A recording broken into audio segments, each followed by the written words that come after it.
Welcome to Samba Samba. Enjoy the video. You start now by confirming the recovery USB is the correct image and was tested. This prevents surprises.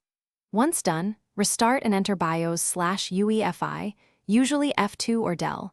Then set USB as first boot device and make sure Secure Boot is off if the USB won't boot.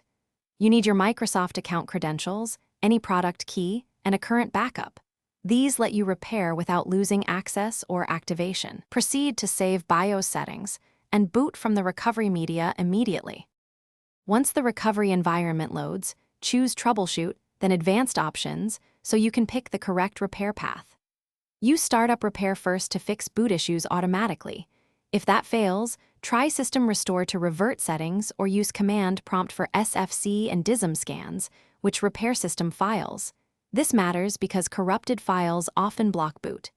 Make sure to note any error codes and when they occurred. These details speed targeted fixes and help if you need professional support later. Finish by choosing the right endgame. Reset PC with Keep My Files for a faster recovery, or remove everything for a clean reinstall. Only do remove everything if backups exist. If repairs didn't work, use the reinstall option from the USB and reconnect to the internet so Windows Update fetches drivers and fixes. That often resolves post-reinstall glitches. If the USB won't boot or errors persist, try another USB port. Recreate the recovery media on a different PC and run a disk health check. Bad drives can mimic system failure.